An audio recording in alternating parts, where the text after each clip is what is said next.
Got my music back. Plus a little bit more. This is only a test.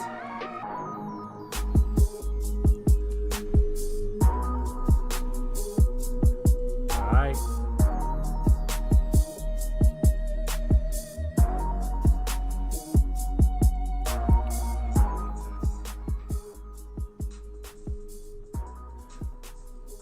Make sure I got action. I got action, boss. Cool. Cool breeze. The Sixers are blowing out the Warriors. AC Sports Live is on at Tuesday night, 9:05, 9:07 to be exact. I'm watching the Sixers play, man. My mobile dashboard for Twitch. My mobile dashboard for Periscope. I'm with you live here on Facebook and YouTube. This is YouTube. Make sure you hit that subscribe button. Make sure you like it. Make sure you share it if you're on Facebook. Trying to grow this thing, man. I need your help. I appreciate those who help those in need. MPR in the house. Big brother in the house. Michael Staff. Time is now. Check it out. I listened to it this morning. Good stuff, bruh. Good stuff. My only disagreement, I think they're trying to do my boy Deshaun greasy, man. I don't think it's in him to be who they're trying to make him out to be. I'm going to talk about it in a little bit. Monarchs definitely in the house. About to head on for Sixers gonna beat the Lakers Thursday. $2 bet. Y'all ain't got nobody left. Who's still playing? Can I get my focus to act right? The Lakers are playing with some LA Fitness dudes. They might just have to put Mark Paul Robinson in there. Taylor Horton Tucker and Mark Paul Robinson at the guards. You said he didn't do it. But you also alluded to some wrongdoings. My thing is this. We would not be hearing about any of this if he was a happy camper in Houston. No criminal charges have been filed. Everything smells like a contract void attempt. But I heard what you said there, Mike. You was on it. Especially with the Asian hate agenda. They're trying to do D. Watson dirty with no lubricants, no Vaseline. That's how they do you, man. That's how the big wigs do you. They got money. They'll show you. Oh, you trying to do? Okay, we'll show you. All right, y'all, my show, man. March Madness. The Pac-12 represent 4 out of our 5 Pac-12 schools are dancing in the Sweet 16. The late, great, before Dr. J, before Michael Jordan, before Kobe Bean Bryant, before LeBron James, the big guard was Elgin Baylor. One of the best underrated ballers of all time. Going to talk about his career, have a little highlight clip. My 2 cents. Draymond said he's the best. One of our IG girls finally hits the lotto. The Love Doctor is sports related because he's a bodybuilder. Gets caught cheating. We got Deshaun Watson's attorney his statement in its entirety. I'm going to read some parts of it for you. My sports flicks, I wrapped up the Last Chance U documentary, and man, it's heavy. And UCLA had its pro day. What better time to talk about my pro day? As I talk a little bit about behind the scenes, how it is when there's not a combine, but a pro day, and how you have to show and prove that you belong in the NFL. It's AC Sports Live, man. Let's do it.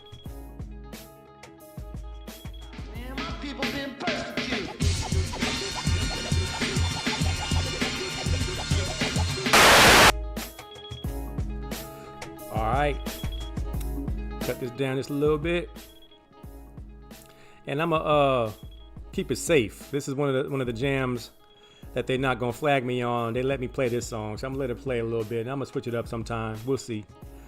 March Madness. All right, I'm gonna take a look at these brackets. It's Sweet 16 time with the men. I believe the ladies are wrapping up. All right, man. Mark Paul says, same thing I said. If he didn't want out in H-Town, this would have never came up.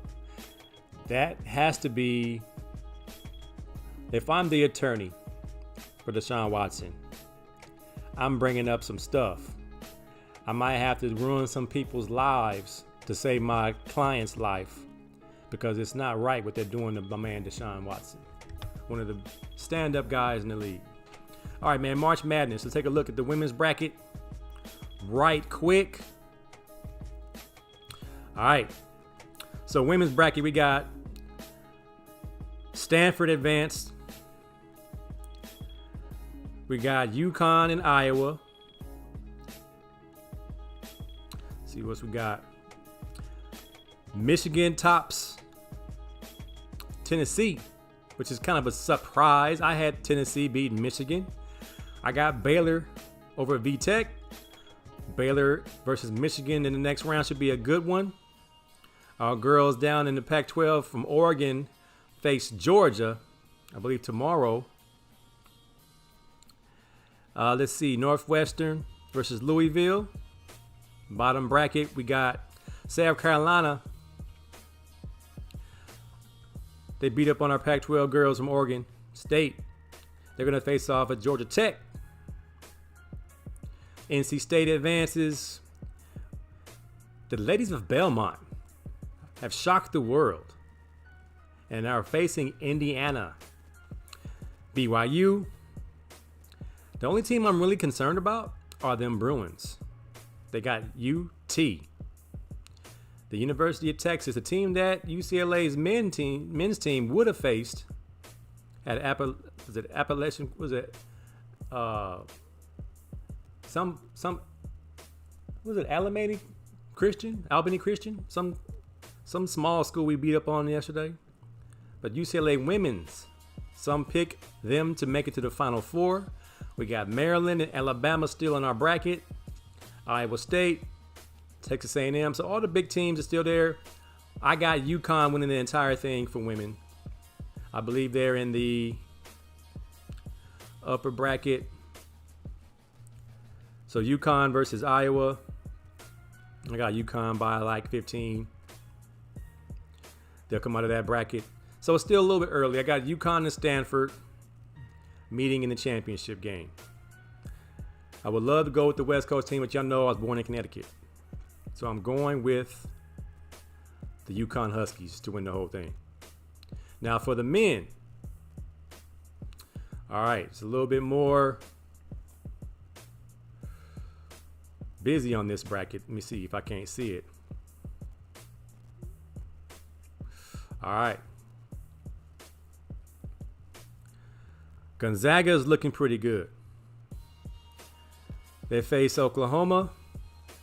Creighton, and they race his coach, faces Ohio and the Bobcats, who are Cinderella slipper wearing USC. The modern day of this tournament blows Kansas out by what? 40? Was it 30? Incredible display of big men handling the yeoman's work in the key, not allowing any layups, protecting the rim as they should. They face Oregon, the Ducks. So it's all Pac-12 in that bracket. UCLA made it to the Sweet 16. We got Michigan over LSU. Florida State beats Colorado. Colorado played with heavy hearts from what happened near their campus with the massacre at the grocery store.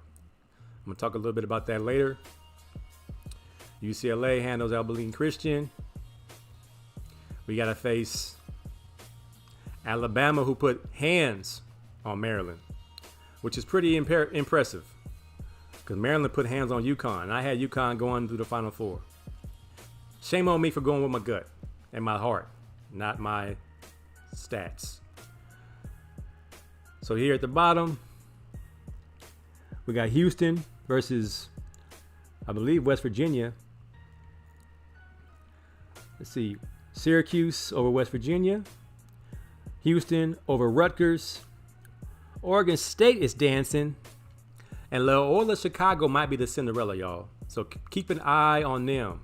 Now, Oral Roberts also is wearing a slipper. Keep an eye on them. Let's see who else is wearing a slipper. So we got Arkansas over Texas Tech. Villanova, my guys, we're missing our player Gillespie. I'm not sure if he's going to be able to return, but I got Baylor winning the whole thing. So they're going to pretty much put my guys out. And then we have the bottom bracket. So Sweet 16 is set. And take a look at this different graphic so I can get a better eyeball on it. I'm not sure who you got. Who you got in the Final Four? Are your Final Four teams still alive? Here we go. Rod Sauce in the house. Dickie Hill in the house. Mobley's going to kill it. His game translates, man. He's just a natural big of today's game. Creighton, Gonzaga, SC, Oregon, Baylor, Nova, Arkansas, Oral Roberts, Michigan, Florida State, UCLA, Bama, Oregon State, Loyola Chicago, Houston, and the Cuse. There are no perfect brackets left. Blame the COVID. Not one in America. There are a couple that have 14 of the 16. No one has 16 of these 16. So parity at its finest. You can't pick this. Jay Mona House, upperclassmen help these squads with that glass slipper. So these Oral Roberts, Loyola Chicago got these seniors. They're playing with a little bit more maturity. What does it take to win an NCAA championship? Guard play, leadership, and if your guards are your leaders, even better. So some of these teams might even creep into the Elite Eight. Somebody had Loyola Chicago going to the Final Four because of their senior leadership, guard play. I was very impressed with SC's dismantling of Kansas. Very impressed with Gonzaga's composure when everyone's gunning for them as the number one team, being undefeated. But I don't know if this is the best team of all times, in which they would go undefeated and win a championship. Would be historic. Historic and as in like blue blood historic, like UCLA historic, Lou Alcindor historic. Undefeated top to bottom from front to back, start to finish. I don't know. That at times they look vulnerable. I got Baylor winning the whole thing. Michigan missing their best player. UCLA, you can just give us a slipper. We ain't supposed to be here. We're in the playing game. Oregon got healthy in time. I am thoroughly happy with this Sweet 16. It's going to be exciting. We got some teams we haven't thought of very much. I ain't heard of Houston playing it at a high level since the Phi Slamma Jamma. but they are here. My other team is Nova. My other team is UConn. UConn's out, so I'm going to roll with Nova. After UCLA, those teams go out and go on Michigan. My pick are the Baylor Bears. That's the beauty of the tournament, man. You don't know what's going to happen. I only have $2 on this one. I don't have no money on this. It's all for the love of the game. All right, man. Elgin Baylor passed away. And I don't think we in the basketball world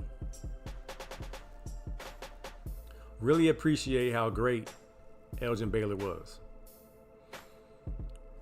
We might need to start doing more give me my roses while I'm still here tributes to some of the players that are still here so we can really give them their just due.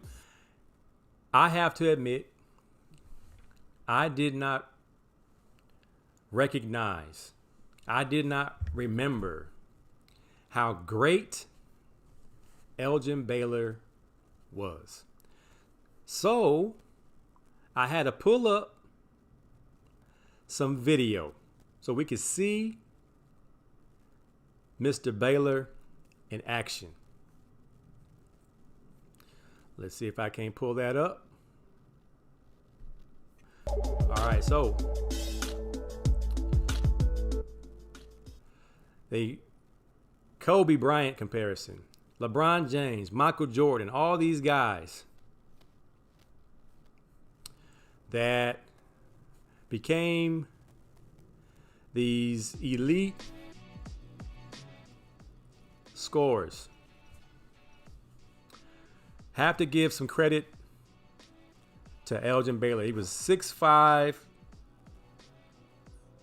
225, big guard. And he averaged 27 and a half, 14 rebounds for his career. Think about that, man. That's like 30 and 15 for his career. And we don't even put him in the GOAT conversation. 14 years. Why not? Because he played during a time where he had to face the loaded Boston Celtics. But as a rookie, he was 25, 15, and 5. Second year, 25. Second year, 35 points a game. His third year, 35 points a game. He had 50 points 18 times. And this is before the three-point line. And this is not with no gimme free throws, James Harden. How active he was. How elusive he was. Let me move my graphic so you can see his stats. 20 rebounds a game at 6'5", 14 per game for a career.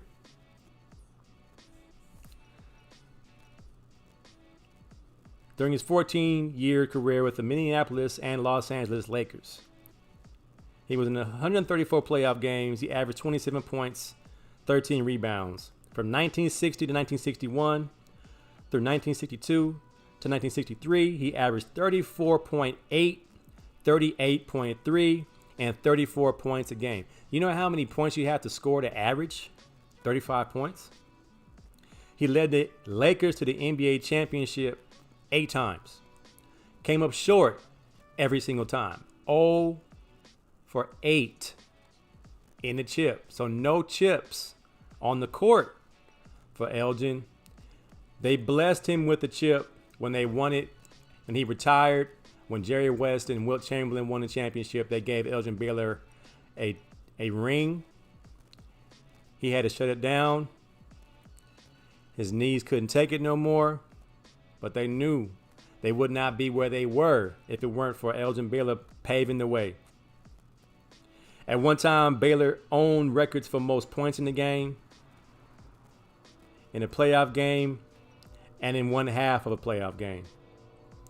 In 62 and 63, he became the first NBA player to finish in the top 5 in 4 different categories: scoring, rebounds, assists, and free throw percentage.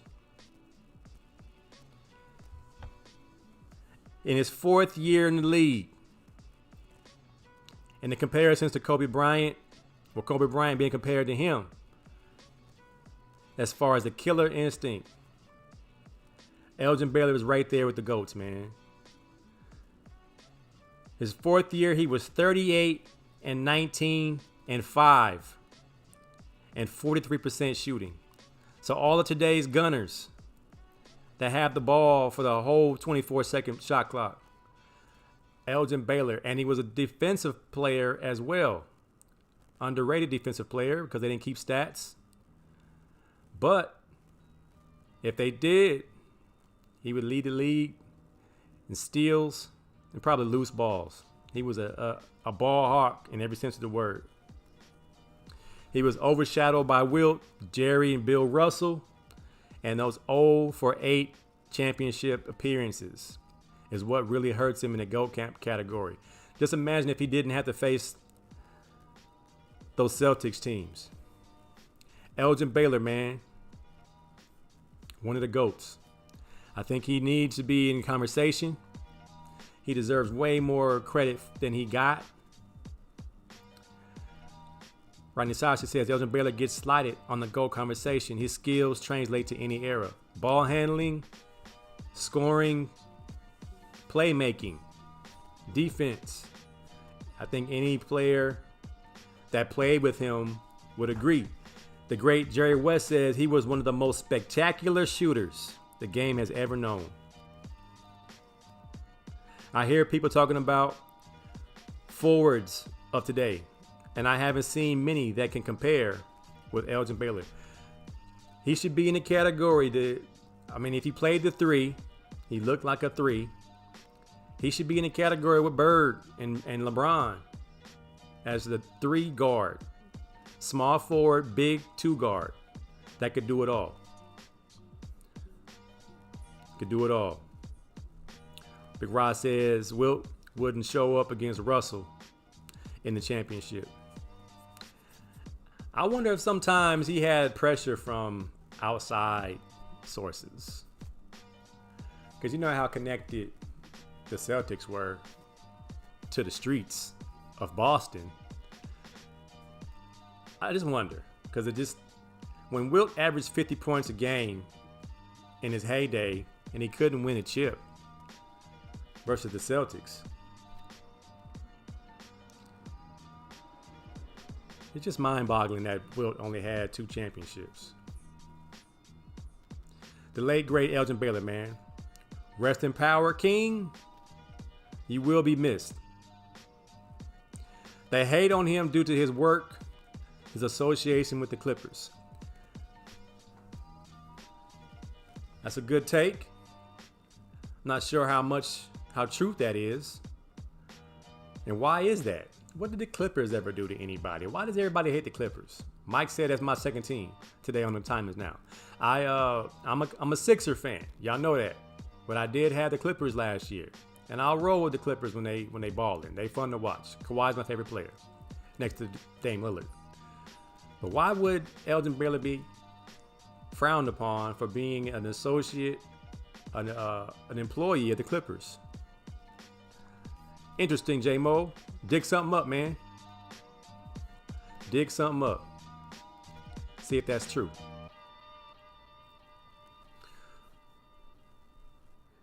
He didn't win. That's what how come? They had Wilt, Jerry West, Elgin Baylor.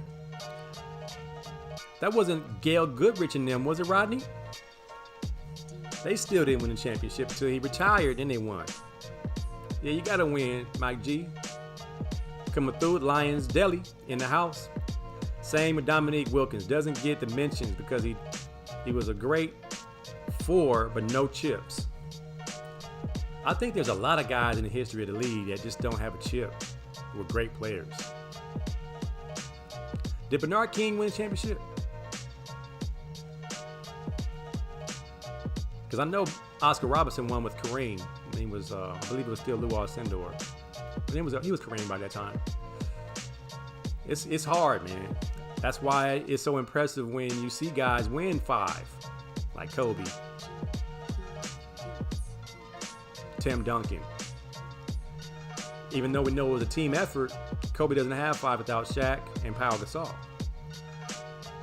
But Tim doesn't have his without Dave Robinson, Manu, Tony Parker, Kawhi Leonard. Team, man. Dominique was a 3? I thought Dominique was a 4. How about Sean Kemp? Sean Kemp was a 4. I thought Larry Bird was a 4, a big 4. Played 3 and a 4. I like that position in this basketball. 2 guards, 3 forwards. James Mack in the house, what it look like. What it is and what it look like. What it is and what it could be are 2 different things, y'all. 2 different things. Elgin the Great. 1 honorary chip. All right, my 2 cents, man. Rapid fire, I got a lot. My boy D-Jax coming home. D-Jax is now an LA Ram. All right, man, I'm praying that you stay healthy. I'm praying that the streets let you be a football player for the last couple years you got left. I know Deshaun Jackson from Long Beach Poly is happy to be home. He has Matthew Stafford throwing in the rock. We're going to miss you in Philly. But you got to come to LA focused, man. You might need to get on that Ocho Cinco diet plan. Just eating McDonald's and get some callus on your limbs so you don't get hurt so easily. I know how it is, man. When I turned 25, everything started hurting. I started breaking everything when I turned 25. D-Jax, let's stay healthy, man. Deacon Hill said, no, Bernard King didn't. In Golden State or New York, no chips for Bernard King. Gotta win. Like Mike G said, gotta win. James Mack said exactly. Gotta stay healthy, man. Rodney Styles gonna clear some stuff up for us. Kevin Willis played the 4, sometimes the 5, and Carr and Koncak played the 5. And Dominique played the 3. I don't remember Dominique shooting the ball very much from anything past 15 feet. He always played, well, I guess he was a slasher. I guess you can say he was the 3. He gets left out of the 3 conversation all the time, though. I need to go watch some more Dominique film. I know he scored 35 a game quite often. But he had to play in the shadow of the Celtics, Pistons, Bulls, Lakers. James Mack said, I need D-Jack to focus on playing and staying healthy. Leave the homies at home. That's going to be the major test for D-Jax coming home, is the homies. Because you see D-Jax come to a Poly game, he got the homies with him everywhere he go. Much love to D-Jax, keeping it real, but now you in the swan song of your career. What is D-Jax, 32? And it's supposed to be a deep threat? You got to stay healthy, man. Take care of your body. Take care of your business on the field. The homies going to be there. Get them boys tickets. Have them boys sitting way far away from the field. You'll be fine. Sad news, the Poly game got canceled. The homecoming game got canceled due to COVID. And this is going to be an ongoing thing for this school year. High school sports, as the kids are being tested, games will be canceled. So the game has been canceled versus Long Beach Wilson, our rival, so to speak. The one game I lost in high school was to Long Beach Wilson, so it is somewhat of a rival. I got some good friends that played against in them days. Rest in peace. Jim Hicks, cornerback who covered me that game, passed away recently. Some of the other guys who played on that team, Ray Booker, Frank Russell, K-Mac. Poly game canceled, y'all. Next week versus Compton will now be the homecoming game. Sorry, Tar Babes. You're going to get this L. All right, here go one. Draymond said, I think I'm the best defender to ever play this game. Now, if you say it out loud, it sounds like he was just talking. And you know Draymond likes to talk trash. I think I'm the best defender to ever play this game. I don't know how much weight we can put on this. I'm not sure how deeply he feels about this statement. But I feel like Wilt and Bill Russell in this picture right here. I'm laughing.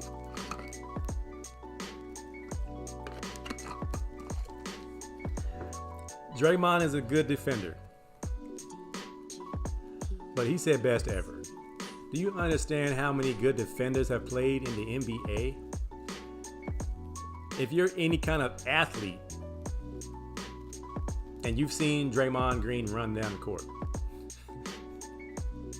how in the world could you ever fix your lips to say you're the best defender ever when there's guys like Wilt Chamberlain and Bill Russell and Dennis Rodman, Michael Jordan, Gary Payton, Kobe Bryant, LeBron James, Tony Allen, young Ray Allen. There are killers, Joe Dumars. There are guys who did nothing but play defense, man. Your defense is good, but best ever? We're not even gonna talk about Dennis Johnson and Vernon Maxwell and Mario Elie. These dudes that will kill you on the defensive side. Draymond, slow your roll.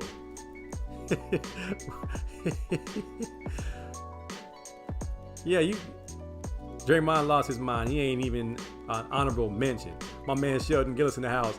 Hey, the best ever in what dream? Matter of fact, Dream, Akeem Olajuwon might be one of the best big defensive players of all time, next to Kareem, Bill Walton, Wilt Chamberlain, all these bigs that block everything.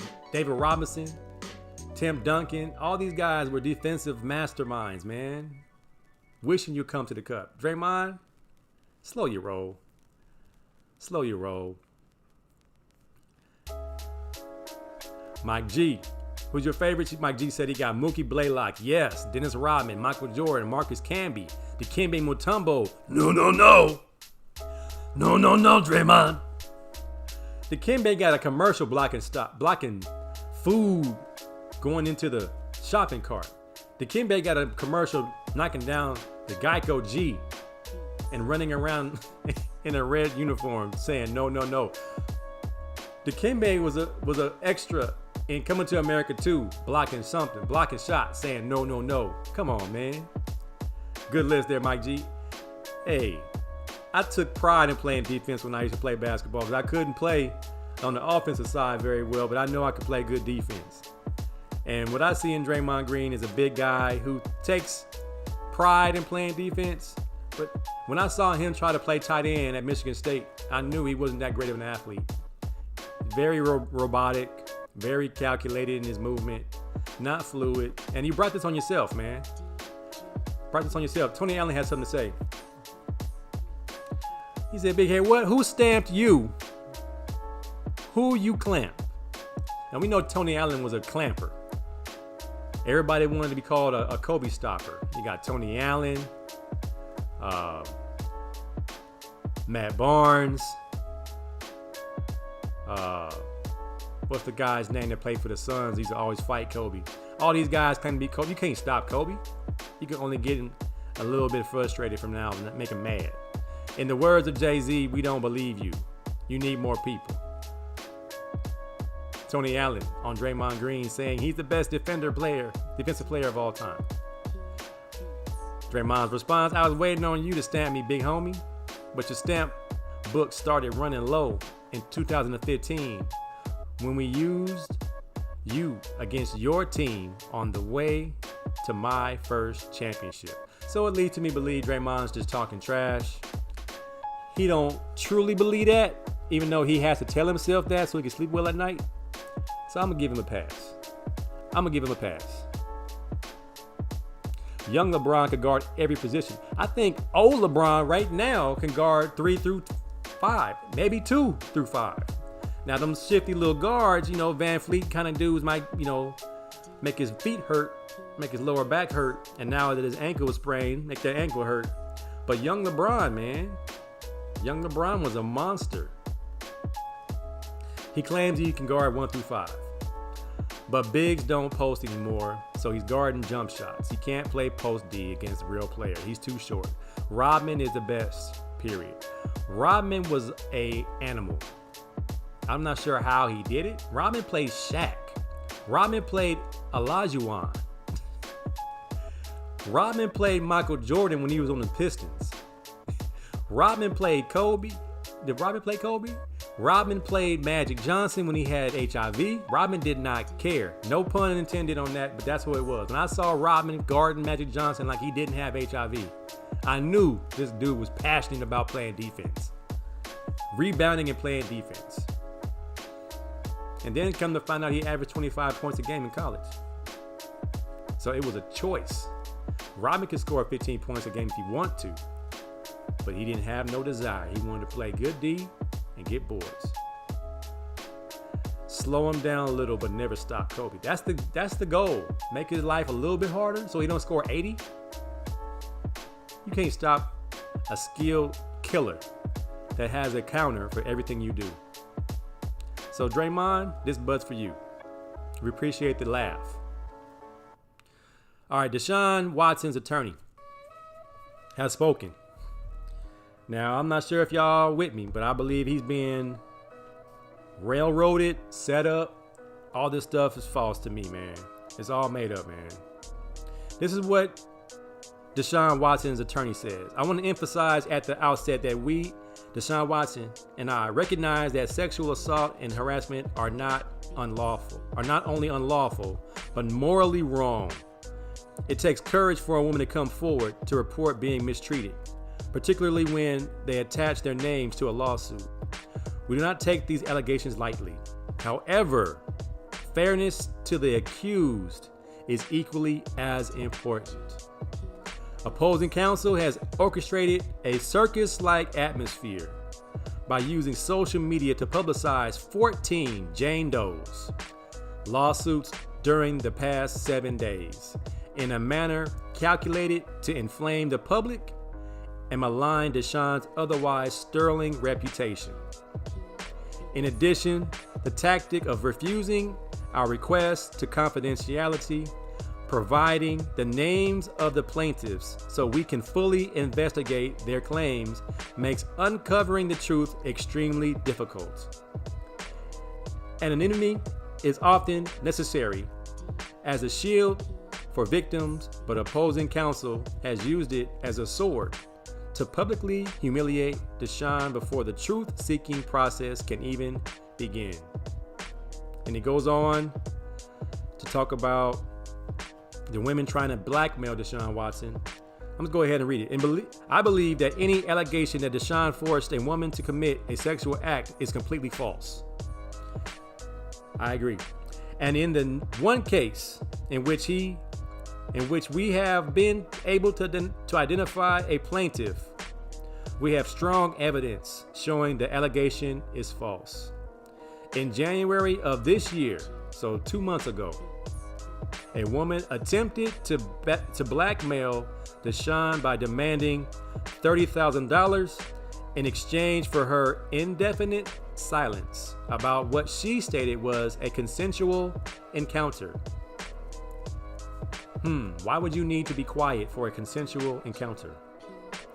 It is our belief that this woman is the plaintiff in cause number, so there's a number for the case. This calls into question the legitimacy of the other cases as well. We have received numerous unsolicited comments in the past week from many licensed massage therapists who have worked with Deshaun in recent years. These women describe him as a gentleman and a model client who never engaged in inappropriate conduct. Indeed, before these salacious claims, everyone who was associated with Deshaun described him as an outstanding, respectful, and compassionate man. Again, we are taking the allegations very seriously, but we ask only the people that not rush to judgment, that people not be unduly influenced by the opposed counsel's antics, and that they let fundamental fairness to both sides rule the day. Thank you for your patience and understanding. So why aren't there names being disclosed? And why now? And why no criminal charges? Because it's a defamation of character attempt. There was no crime committed. I agree with the attorney that this is a serious matter.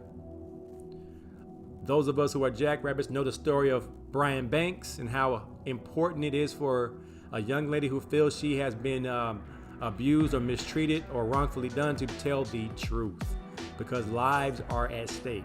Here we have the life of a black man in society as a public figure. You stand to ruin his reputation and life and career. This, to me, is a attempt. Now, I am not God. I don't know what happened at these massage sessions. If they were indeed inappropriate, then he should be given the punishment.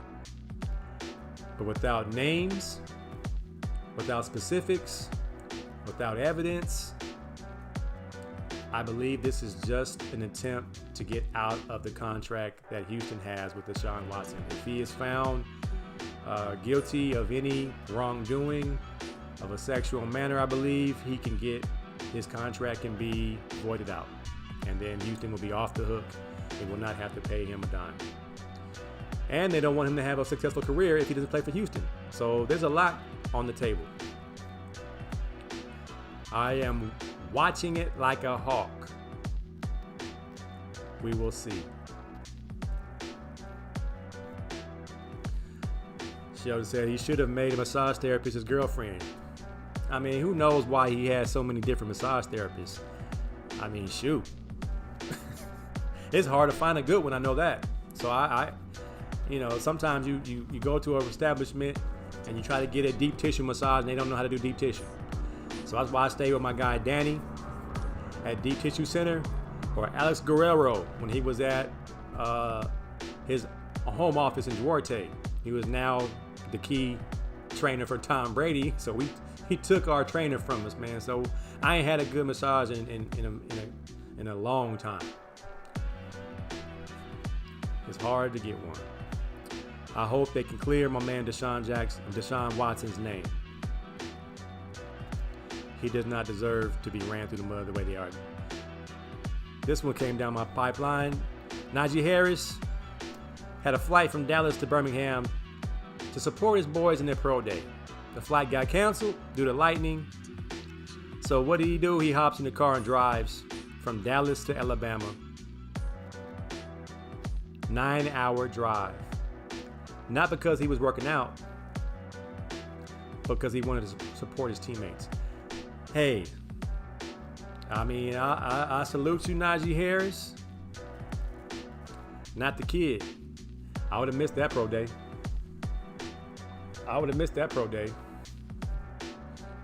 Watching them dudes work. Nah, not the kid. Can't do it. Hail Mary, who you want? If you can have any receiver in NFL history on the field for a 50-yard Hail Mary attempt, this might be a repeat. It came down my pipeline again today. Every time I see it, I'm going to vote. Randy Moss. You got mossed. Your name is a verb. I'm going with you. There was also a graphic. I didn't pull it on here. Who you got in this? It is a ride or die in a street fight. It was like Charles Oakley and Kevin Garnett, and it was Ron Artest, Steven Jackson. I picked Ron Artest, not no Meta World Peace. Ron Artest. Why? Because he asked Steven Jackson after the Malice in the Palace, "You think we gonna get in trouble?" When I heard that, I knew that Ron Artest is that dude I want on my side if we in a street fight. You throwing the ball to T.O. in a Hail Mary? Come on, Mike G. He got hops. He can't get up. He did get that rock in the championship game versus the Green Bay Packers. I give him that. But Randy Moss, brother, was a. I say Randy man because I actually faced Randy Moss in camp. I was playing for the New Orleans Saints. We were playing against the Minnesota Vikings. They had Dante Culpepper, Randy Moss, Chris Carter, Jake Reed. We were in cover 3. I was playing the right corner. Other side, I believe, was Fred Weary. We were like the second or third string defense versus the Vikings' first string offense. This is a 2-week camp versus the Minnesota Vikings. And, you playing, you don't want to be starstruck. I believe Randy was, fairly young, but we knew who he was. Everybody knew who Randy Moss was. And I'm pretty fast. I'm 6'2", 200 pounds. I run a 4.40. I got a 40-inch vert. I'm looking good. I'm looking like I'm going to make the team. I'm doing pretty good. I'm in cover 3 bail technique. So I'm in the press versus Randy Moss. And the coach is, deeper than the deepest. That's the MO of cover 3. Deeper than the deepest. So I'm on the side with Randy Moss and Jake Reed. Chris Carter's on the backside by himself. And then they release, and it's all verts. So I'm bailing. And in the bail technique, for those who don't know football, I know everybody on here knows football. You're in the press technique, and before the snap, you're running back. You're running back inside to get your eyes on number 2. You can see number 1 from your peripheral vision. So I'm in the bail technique. I'm looking at Randy Moss. I'm looking at Jake Reed. And I'm seeing the verticals. And I see Jake Reed cut across the field for a dig. I say, okay, so now it turns into man-to-man, me and Randy Moss. I'm running full speed. It looks like he's jogging. This dude, I kid you not, I'm running full speed. He's closing the gap on me as he's just striding. And as you're in cover 3, you got your eyes in the backfield because it's still a zone. You don't turn to the player in zone. You just stay wide and deeper than the deepest. Culpepper, 7-step drop. You know he's going to load up and throw that thing deep. He gives one of them high elbows, and he launches one to the end zone. And I see it. I'm gonna go get it. I'm running, and my safety was Earl Little, my roommate, and we running. We both pretty good athletes. He's 6'2", I'm 6'2". We 200 pounds. We both run 4.4. We good looking athletes. We ain't small, so it don't look like Randy Moss is that much bigger than us. We run in, that ball's coming, and I go to kind of make a play on the ball, and he just kind of just did that patented Randy Moss jump like a basketball alley-oop, snatches it in the basket, touchdown. And the coach couldn't even be mad. The coach couldn't even be mad. I got mossed. My personal experience, I got mossed by the man they call Randy Moss. I just ran in Randy Moss like that one song that's out by Spot 'em Got 'em. The Junebug challenge. Spot 'em Got 'em. I just got the Randy Moss. I got the Randy Moss. Man, it was pretty bad. And we were the Saints. We was terrible. It was terrible, man. But I got to see it for myself. Cool dude though, because in those camps you have lunch together, you have breakfast together, and we sit together at the table talking stuff. And Randy Moss was so raw, man. He was country, and we had a white safety named Robert Kelly, not R. Kelly, but Robert Kelly from Ohio State, one of our safeties. We had Chad Cota and Robert Kelly. We had 2 safeties, 2 white safeties, and Randy Moss says, "How y'all gonna have 2 white safeties? How y'all gonna have 2 white DBs?" It was funny, man. You had to be there.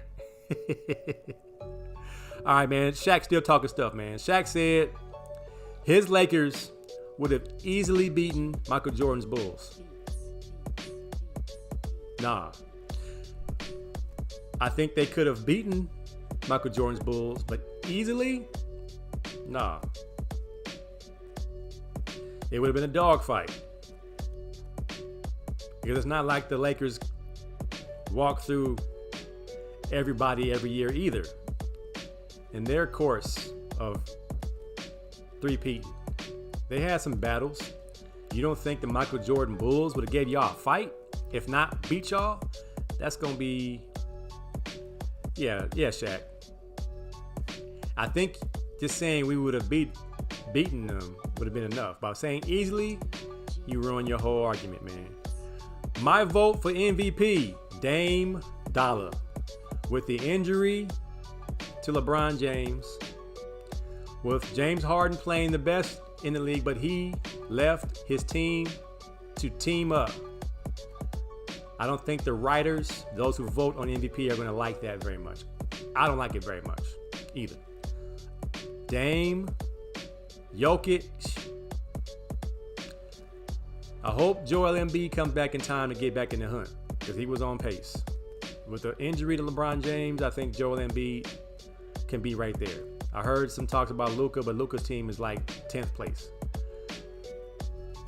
Dame Lillard might be able to sneak up in there if he keeps up playing the way he's playing. James Max says Shaq would have been frustrated with Rodman. So I think he might have been talking about the pre-Rodman Bulls, the first championship Bulls. He might have been talking about them because I know he knows Rodman be in his head. But then they was like, well, if Rodman covered Shaq, who's gonna cover Pippen? You know, Rick Fox and them guys. You know, the Lakers had a squad too, but it would not have been easy, as Shaq is saying. This would have been a great one to watch pan out had he stayed with the Lakers. But he's still trying to make his predictions come true, even though Alonzo is with the Pelicans. There's no point guard in this league whose basketball IQ is higher than Lonzo Ball. I think CP3 would have something to say about that. He just became the 6th player in NBA history to reach 10,000 assists. Congratulations, CP3. Has the Suns at number 2 in the West. Not too shabby for State Farm. I'm tired of those commercials. But I ain't mad at him for getting his kids in the commercials so they can feel included. Rodney Sauer said, the one time Shaq matched up against Jordan's Bulls with the Lakers, they spanked the Bulls by 30. MJ had Eddie Jones and Kobe coming at him. It wasn't close. But the Lakers lost to Utah. That's a good take. 7-game series would have been interesting. As we saw the USC Trojans beat Kansas by 40, dang near. Anybody can be beaten on any given night. Can you beat them on a consistent basis? I know Shaq can get his on a consistent basis. But there's a reason why that Shaq and Kobe didn't win 7 championships, as they should have. Who's the best power forward of all time? Since y'all brought it up. This list came from one of the basketball sites. I'm sure we got some discrepancies here. When you got Dirk Nowitzki above Charles Barkley and Kevin McHale. Dirk was great, but Dirk ain't top 5 to me. And power forward, the Lakers that beat the Bulls was a Dale Harris team? Yeah, nah. 7-game series, I'll take the Bulls with Dale Harris coaching. Mike G says Shaq teams were not mentally strong. They were physically imposing, and Kobe's skill set was over the long haul dominating. But mentally strong was that the team that lost? Which team lost to the Boston Celtics? That was a Shaq-less Kobe Bryant team, right? And then Kobe went and got Pau Gasol and they came back and won championship. Yeah. All right, so Tim Duncan, number 1 all-time power forward. Y'all agree with that? I don't know. I would say Karl Malone, Charles Barkley, and Kevin McHale. But Tim Duncan has the rings to prove it. And the hardware of Defensive Player of the Year, I believe, a couple times. The Portland comeback says you're wrong. Which one? When Portland came back? We'll see. But yeah, this list right here needs some moving around. I don't have KG over Kevin McHale. Dennis Rodman should be close to 5-ish. Kevin McHale should be top 3. Dirk should be like number 10. Pau Gasol, was Pau Gasol a power forward? And is he top 10 all time? Bob Pettit, Elvin Hayes. Yeah, this list right here needs some more research. It is not etched in stone. I can't roll with it like that. Matchup of the day, Phil Jackson versus Pat Riley. Getting physical, approaching the paint. I remember Phil Jackson had them sharp elbows. I'm sure he knocked a few guys out, knocked a few teeth out in his day. Phil Jackson with the nice fro. Pat Riley before the grease. Pat Riley was pretty yoked up, man. He was swole like Mike G. He was swole up, and look at his quads, man. Pat Riley was a swole cat. With Walt Frazier back there, number 10. The good old days, man. The good old days.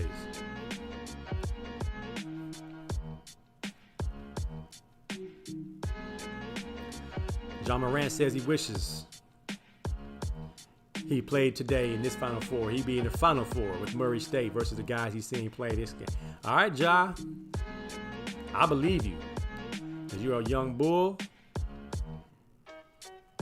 You're the master. Now this dude, I'm going to say it's sports related, man, because he looked like he lifts weights.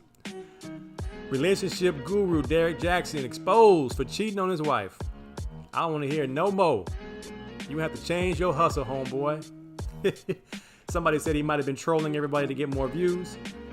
Well, regardless, people on your head. Here come the Jordan memes. Jordan crying meme on the way.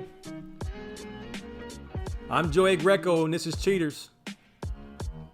We followed Derek Jackson to his client's house. Shame on you, man. You gotta do better, brother. If this is your bread and butter, please practice what you preach. Don't be talking bad about the brothers and you doing the same thing the brothers do. If that's the case, man, I might need to take your spot because I know I don't get down like that.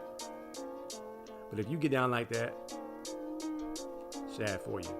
All right, man. One of the most popular gold diggers in the industry, Brittany Renner, has got her a man, PJ Washington. She done found her a simp from the Charlotte Hornets.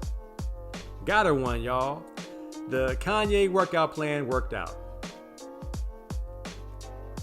Hang out around enough NBA, NFL locker rooms, rap concerts, you'll get you one. Boom. Done deal. PJ Washington, here's what you get. Not mad. Not my situation. But NBA players, NFL players, rap stars, they show like passing the love around. In this case, PJ Washington, you are the lucky winner. Now you got to see all these people that were publicly with her in public. When you see them, you can't really say a whole lot. He's a simp, Miss Mac. Simp. But now he's a daddy. Well, about to be a daddy. So he done turned that young lady into a housewife. Let's hope that's what she wants. And they can stay together and it be true, authentic love and not dollar signs. I ain't mad. She set out to get one and she got one. But I like to call a spade a spade. Stimulus checks hit, y'all. It's time to cash in and upgrade them New Balances for us old heads. Turn in them dusty grandpa New Balances and get you a new crispy white pair.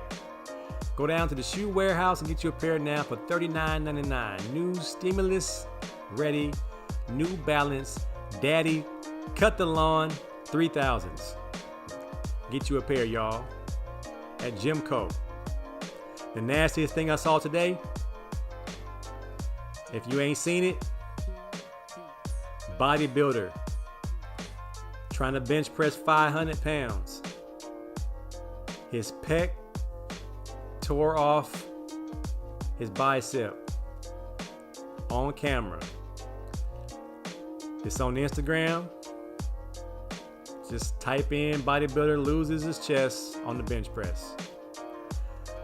The nastiest thing I've seen in a long time. If you like to see muscles tear right before your eyes, it's on the gram. Everything's on the gram. Everything's on the gram. I just found out that Odell Beckham Jr. makes $58,000 per IG post. I'm doing something wrong. Now you see why Juju can't stay off TikTok. These guys are making bread by posting silly stuff on IG. ODB, OBJ, Tom Brady, Russell Wilson, Cam Newton, Pat Mahomes, Rob Gronkowski, JJ Watt, Antonio Brown, Juju, and Ezekiel Elliott all are the top earners on IG, ranging from $58,000 per post to $10,000 per post. I'm doing something wrong.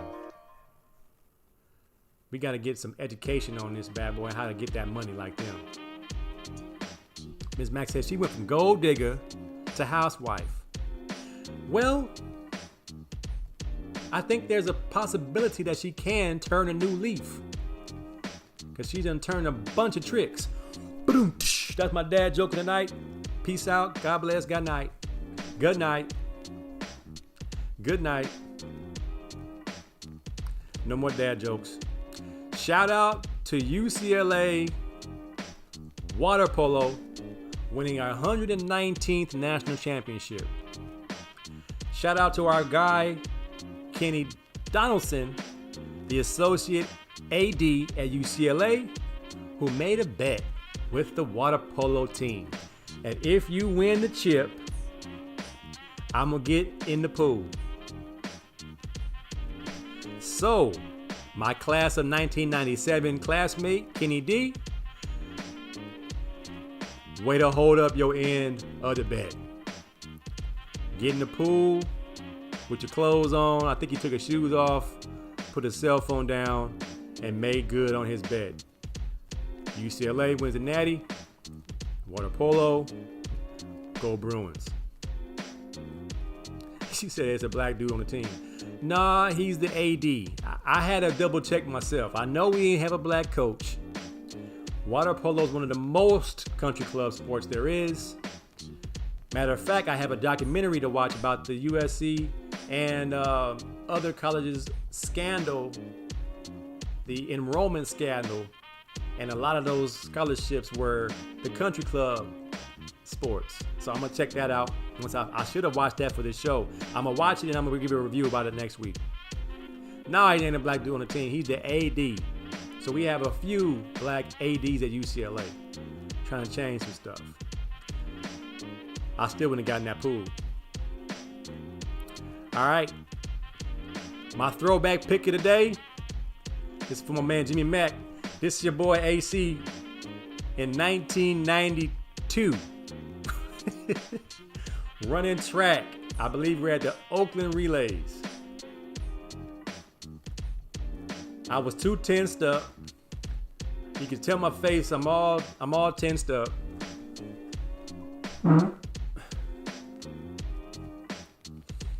had pretty good form. I wasn't looking crazy like some of these guys that run, Tariq Hill type of guy. I had my 90-degree elbows. I had my relaxed baton. My toe heel up is not what it should be. My coach probably would get on my nerves about that. We had them stubby dolphin shorts and those cool little white tank tops. What did I run in the 100? I believe my best time was 10.7. I ran a 10.5 unofficial, but 10.7 was normal for me. and I ran like a 21-200. Not fast enough to run in college, but fast enough to be pretty good. I ran a 47 quarter, and I high jumped 6'6". So I was a pretty good athlete. Let's go to the last order of business. Almost my Last Chance U series has come to an end. My wife and I watched it. I'm a spoiler alert. If you haven't watched it and you're going to watch it, turn the volume down right about now. Last Chance U, man. Great series. It ends, I want to say, abruptly. Again, spoiler alert. These boys worked so hard. Coach Mosley from Washington Prep coached these knuckleheads to the champions, the state championship tournament. But the documentary is set in real time. So if you do the timeline, last year in March was the same time as the state championship tournament, the same time COVID hit. So on their way to the championships, I believe it was in Sacramento, they had to get off the bus because they were just informed the state championships were canceled. So you can only imagine how them boys was crying. Then turn it. Miss Mac, you gotta turn it. I gotta talk about it. It's been out for too long for you not to finish it. I muted you because my facial expressions and movements are giving it away. I'm not gonna give it away. Rodney Sasha said I couldn't do what he's done. That man has patience out of this world. I'm not gonna talk about the no more Miss Mac. Come on back. Watch Last Chance U. It's an incredible documentary. It has its ups and downs. These young men work so hard. But I'm like Rod, I'm not sure if I could have done it. These dudes right here, oh man. From the not wanting to do their schoolwork, to not wanting to be told what to do, to not having no kind of awareness of how important their opportunities are, especially when the scouts are in the house. I used to tell my student athletes all the time, when there's polo shirts on the sideline with logos on them, I don't have to say nothing. They come to see you in your element. There were guys on this team who couldn't even act right when the scouts were in the house. That's how off the chain some of these guys were.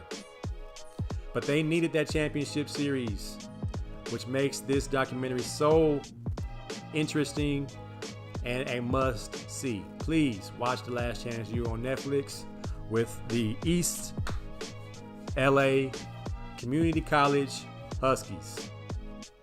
It's real. It's real. Ms. Mac said it's great. Rodney said, I questioned my nephew for going there, but that is one situation where I was clearly wrong. That man can coach. He's unorthodox, but he knows how to get kids' attention. If you have a knucklehead and you know he needs some act right, so you want a God-fearing man that's gonna not cuss him out, but be on his head even worse than being cussed out. Coach Mosley is a coach for you. And some guys need that. Some guys need that. My focus keeps going off. What's going on with my camera? I got this lens. It's acting funny style. Ms. Mac says, I would always tell them to be great in all classes, including homeroom. Recruiters talk to all the teachers. So if I did a documentary, I would have Miss Mac as my academic advisor. Because you need a strong female voice amidst all this testosterone of ignorance and fools trying not to get around not going to class and being a student athlete. I remember those football Last Chance U's where they always had an academic advisor was a female who got these boys to get their act together in the classroom. We would need Miss Mac on our team if we do a Last Chance U. Washington Prep. Last Chance U, 2021. All right, my last subject, y'all, I want to talk a little bit about. Let me make sure I covered. Last week I forgot to talk about, me and Jimmy Mack forgot to talk about LeBron and Kobe in the tournament because I didn't go back to my slate. Let me make sure I got everything covered. We covered that. Yes. All right, so my pro day, man. So UCLA had its pro day. And we only had 2 student athletes at the pro day. But we had all 32 teams. I want to shout out Tony Siracusa in the Last Word on Sports, who educated me on what was going down at the UCLA Pro Day because we can't go. The draft is April 29th, which is creeping up really quickly. UCLA's 2 prospects, Dimitri Felton and Osa Odigizua. Felton is projected 3rd round, 4th round. Odigizua is projected 4th, 5th round.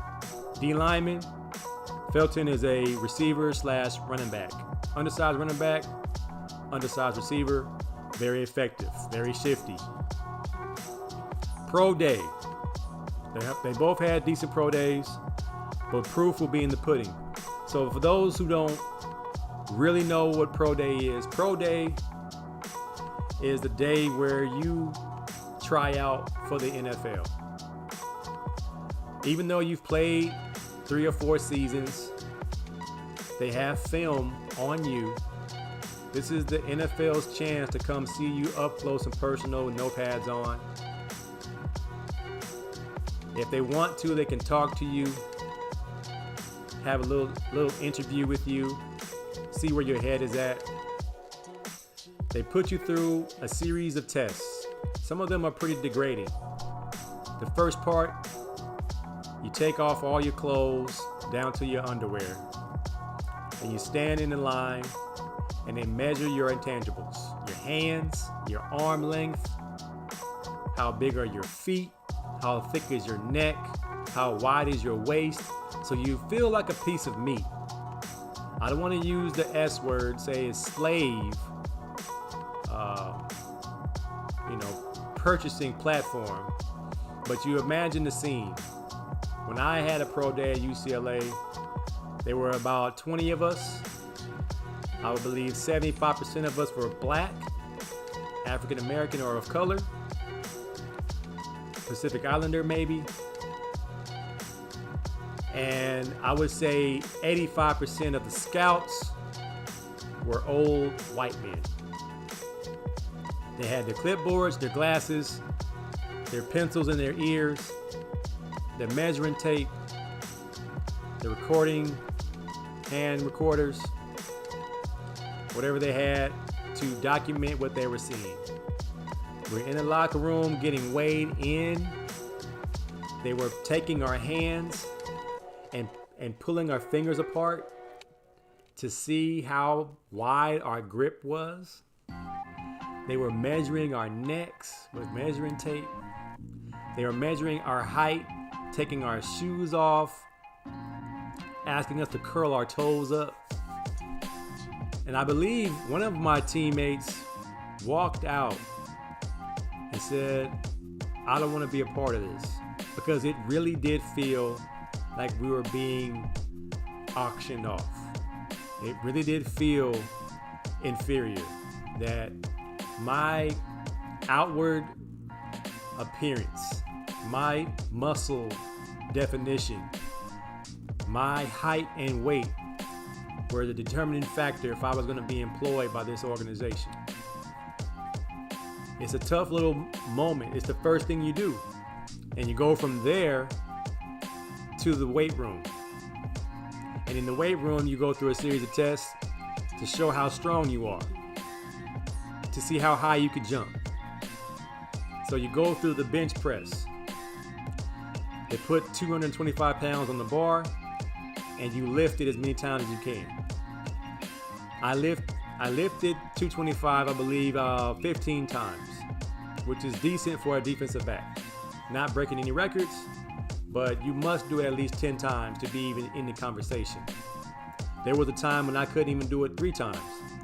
But when I started training for the pro day, I started going to a place called Fast Twitch, in addition to my training with Don Norford at Long Beach Poly, and I got my bench press up to about, I want to say 365, almost 400 pounds. I could never lift that heavy again. Never want to lift it heavy again, as I saw the man tear his pec off his shoulder in that IG video. But that was the test. And then the vertical jump, you jump as high as you can, touch those pegs. Then you go outside. You prepare for the biggest test of them all, the 40-yard dash. The 40-yard dash is pretty much the test of all tests for skilled position players. If you don't run a fast 40, your chances of being drafted, your chances of being picked up are very slim. Thankfully for me, I'm a very good tester. I can test. One thing we learned, and I believe this is something I'm going to share as a secret, which is not much of a secret after all these years of Long Beach probably putting out more professional players than other schools in America. We prepare for this day. What I mean by that, we prepare for pro day as if it's routine. So we went through pro days almost every other day at Long Beach Poly. We tested the 40. We tested the shuttle. We tested the L drill. We tested the ladder drill. We tested, everything you're going to be measured on, from 40-yard dashes to your vertical jump. And then all the skills that go with your position. So if nothing else, you looked the part in front of scouts. That's the secret. A lot of guys get in front of scouts and don't have the technique to excel in these drills. What we did is take the guesswork out and make those drills commonplace. Make those drills part of your workout so that pro day is simple. So when we all lined up and did the skills and the drills for the combine, I passed them all with flying colors. I wasn't the best athlete out there, but I tested like it was. That's the key. All these young kids are going to these camps. If you test frequently with your coaches and with your friends, prepare for these days. It's just like school. If you don't study, if you don't prepare, you're going to have a hard time passing the test. If you prepare, you write your goals on the mirror. You know how to get a good time in these drills. It's not cheating, it's preparing. And that's the key to a good pro day. So my pro day numbers got me a couple of camp invites. And by the grace of God, I made a team. So much love and respect to Demetrius Felton and Osa Odigizua as they attempt to make the NFL team. I believe they will be drafted high enough to make the team and have a pretty good career moving forward. All right, y'all, that's my show. Let's see, before I go, who's in here? Jimmy Mack in the house. What up? Pro day is a sham. They're looking for hidden gems and never really find them. It's a sham for the most part. But for guys like myself, I didn't have enough film to get a look.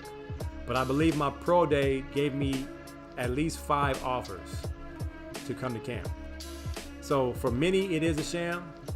But for those who need it, who did not have a name, I didn't have a name.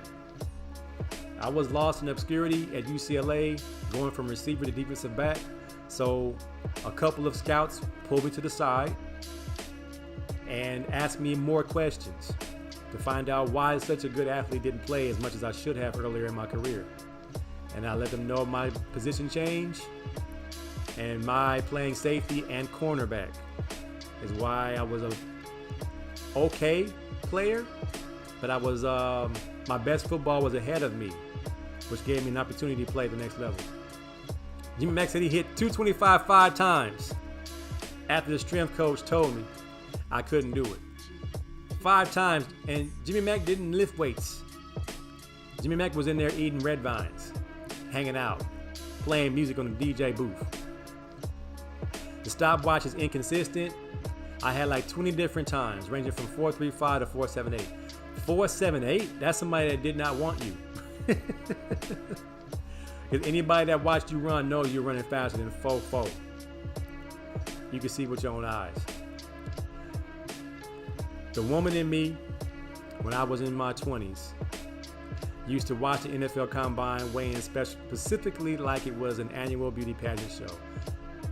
Thank you, Miss Mac. Jimmy, get your wife. Appreciate you, J-Mo. I was the hidden gem. I appreciate that, man. Celebrating our women this last week of the month, International Women's Month. Continue to love those women. Do I have a little bit? I have a little timeline. Let me see if I have a little timeline. Just to talk a little bit about them before I get on. Let me share my screen. Little timeline, action. The 1900s.